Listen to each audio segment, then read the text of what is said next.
কি ব্যাপার অনন্যা বৌদি, তোমরা যে? বাবা, আমাকে দেখে তোমরা এত অবাক হচ্ছ কেন? আজকে তো আমি একা আসিনি। হ্যাঁ, দেখতেই তো পাচ্ছি ডল এসেছে। কেমন আছো ডল? ভালো আছি করছিদি, এই চলে যাচ্ছে আর কি। তারপর নতুন কোনো খবর আছে নাকি? আরে এসে নতুনের বৌদি না, তো এই মেয়েটিকে? হ্যাঁ দি, এ নতুনের বৌদি আর এ হলো ওর বোন। উনি? আমার দিদি এখানে এসেছেন কিছুদিনের জন্য। আচ্ছা আচ্ছা, ঠিক আছে ঠিক আছে। আচ্ছা, উনি এখনো যাননি? আমি এখানে আছি বলে তোমার কি কোনো অসুবিধা হচ্ছে? আমি তো ভাই তোমার বাড়িতে থাকি না, আমি থাকি আমার বোনের বাড়িতে। অন্য ধ্বংস করতে হলে তো ওর বাড়িতেই করছি।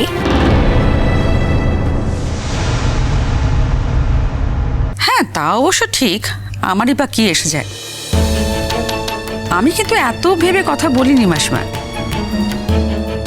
তবে হ্যাঁ, একটা কথা বলি, আপনি এই কথাটা যদি আর কয়েক মাস আগে বলতেন তাহলে বলতাম যে হ্যাঁ, আপনি আপনার বোনের নয় আমার দেওরের অন্ন ধ্বংস করছেন।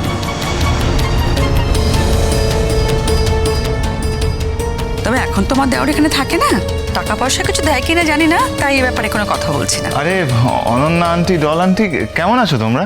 ভালো আছি বাবা। তুমি কি এখন অফিসে বেরোচ্ছ? হ্যাঁ, অফিসে বেরোচ্ছি। তোমার বৌদিকে তো এখানে দেখছি না, বাড়িতে নেই? নিশ্চয়ই বাড়িতেই আছে, ঘরে আছে বোধহয়, নাকি? হবে হয়তো। মিঠি, তোর বৌদিকে ডাক, ডল আন্টি দেখবে। একটা কাজ করো, আমি না ফোন নাম্বার দিচ্ছি, বরং ফোন করে নাও। ও আর দাদাভাই কথা বলছে তো এখন ঘরে, আমি গেলে বিরক্ত হতে পারে, সেই জন্য আমি যেতে পারবো না। দেখো, তুমি ফোন করলে হয়তো তাড়াতাড়ি চলে আসবে।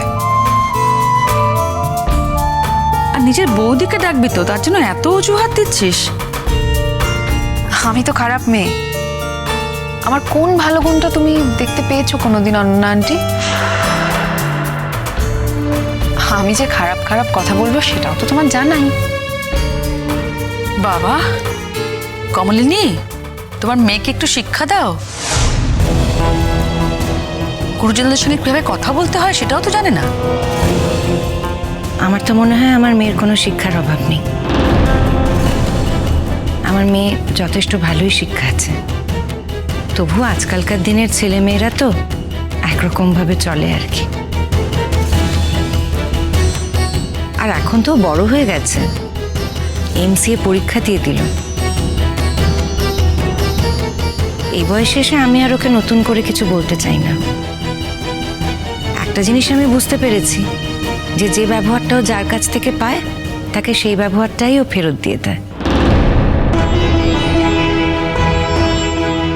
ঠিক যেটা ওর মা করতে পারেনি, মিঠি সেটাই করে।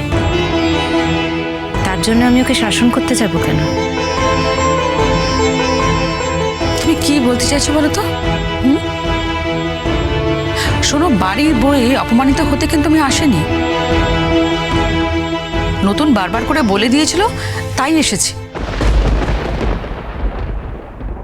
কি বলে দিয়েছিল নতুন ঠাকুরপো? অনন্যা আন্টি, কখন এলে? এই তো বর্ষা। তুই দেখতে চেয়েছিলি না? এই হচ্ছে বর্ষা। হ্যালো। আর এই হচ্ছে আমার বোন ডল। কি তোমার কর্তা কোথায়? ঘরেই আছে। হ্যাঁ, শুনলাম তো চাকরিটা চলে গেছে। ঘরে থাকা ছাড়া আর কি বা করবে এখন? আচ্ছা, চাকরির চেষ্টা করছো তো নাকি? নতুন ছিল বলে চাকরিটা পেয়েছিল, হেল্প করেছিল বলে। তবে এখন তোমাদের সঙ্গে নতুনের যা সম্পর্ক, মনে হয় না নতুন আর সেই হেল্পটা করবে তোমাদের। আর তাছাড়া কি জানো তো, নতুনের জীবনে এখন সেই সময়টাও নেই। অনন্যা আন্টি, নতুন কাকু আমাকে চাকরি না দিলে আমি চাকরি পেতাম না, এটা কিন্তু প্রমাণ হয়নি। হ্যাঁ, নতুন কাকু আমাকে চাকরির জন্য হেল্প করেছিল, সেটা তো অস্বীকার করার কিছু নেই। তবে আমি কিন্তু নতুন কাকুকে কোনোদিনও বলিনি যে নতুন কাকু আমাকে একটা চাকরির ব্যবস্থা করে দাও। বরঞ্চ নতুন কাকু চাকরিটা দিয়েছিল বলে আমি অন্য কোথাও অ্যাপ্লাইও করিনি। না, আমার তো একটা ইঞ্জিনিয়ারিং ডিগ্রি আছে, আমি যদি অ্যাপ্লাই করতাম একটা ভালো চাকরি পেয়েই যেতাম, বিশ্বাস করো। তবে এখন আমি চেষ্টা করছি, নানান জায়গায় অ্যাপ্লাই করেছি, একটা না একটা চাকরি ঠিক জুটে যাবে, তুমি চিন্তা করো না। আর নতুন কাকু এখন তো এই বাড়িতে থাকে না, ওনাকে এক্সপ্লয়েট করার মতনও আমাদের আর কোনো পরিস্থিতি নেই বা ইচ্ছে নেই, তুমি নিশ্চিন্তে থাকো। না, নতুন কাকুর আর সেই সময়টাও হবে না রে। তুমি নিশ্চয়ই কিছু বলবে বলে এখানে এসেছো, এমনি এমনি তো আসনি অনন্যা বৌদি। চা করি একটু। চা খাবে না কফি খাবে ডল? না কমলিনীদি, আমি কিচ্ছু খাবো না, এই তো জাস্ট ব্রেকফাস্ট করে চা খেয়ে তোমাদের বাড়ি এলাম। আর এখান থেকে আরেকটা জায়গায় যাওয়ার কথা আছে। বুঝতেই তো পারছো, নতুনের দাদা এত বিজি থাকে লেখাপড়া নিয়ে, আর নতুনকেই বা কি বলবো বলো, ওর কি কোনো সময় আছে? তাই আমাদেরই করতে হচ্ছে সব। ভাগ্যিস ডল ছুটি নিয়েছিল, তাই ডলকে নিয়ে সব জায়গায় যেতে পারছি। এখনো সেরকম কাজের প্রেশার নেই যদিও, তবুও ওয়ার্ক ফ্রম হোম করে আর কি মাঝে মাঝে। আমি এখনো বুঝতে পারলুম না যে এত সকালবেলা তোমরা আমার বাড়িতে কি কারণে এসেছো। আমার বোনের বিয়ে তো ঠিক হয়ে গেল।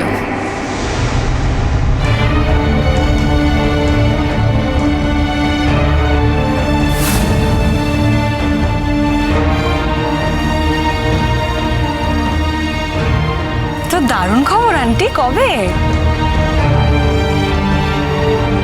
এই তো এই রোববার পাকা কথা, আপনাদের সকলকে বলতে এসেছি।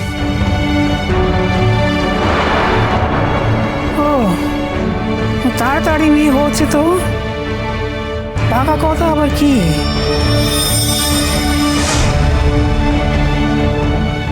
পাকা কথার কি দরকার ছিল, পাকা কথা তো হয়েই আছে। হ্যাঁ, দরকার ছিল না ঠিকই, কিন্তু তবুও সমাজে থাকতে গেলে তো সমাজের কিছু নিয়মকানুন মেনে চলতে হয় না। আমার বোনের বেলায় সব বাদ যাবে কেন? আমি তো ভেবেছি সমস্ত রিচুয়ালসগুলো করব। মানে বিয়ের দিনগুলো যতটা টেনে বাড়ানো যায় আর কি, খুব আনন্দ করব। আসলে এরকম আনন্দ চট করে হয় না, সেই জন্য।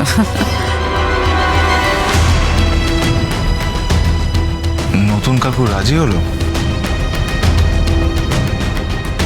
আচ্ছা, কি আশ্চর্য, নতুন কাকু রাজি না হলে কি ডল একা একা বিয়েটা করবে নাকি?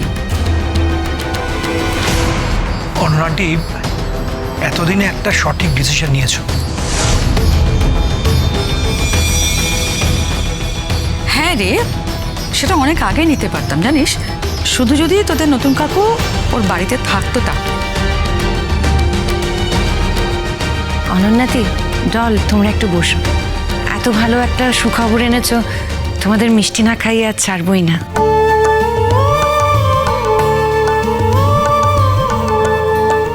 যাক, তাহলে তোমার বোনের সঙ্গে বিয়েটা হচ্ছে? হ্যাঁ, ওর সঙ্গে তো বিয়েটা হওয়ার কথা ছিল মাসিমা। আসলে বরাবরই ডল নতুনকে খুব পছন্দ করত, আর নতুনও যে অপছন্দ করতো সেরকম কোনো প্রমাণ পায়নি। তবে মাঝখানে এত সব মানে এলোমেলো হয়ে গেল না সবকিছু। মাসিমার ছেলেও চলে গেলেন, আর নতুনের জীবনের উপর দিয়ে তো অনেকবার তো এই কথাগুলো বলেছ অনন্যাতি, বারবার এক কথা বললে কিন্তু কথা তার গুরুত্ব হারায়।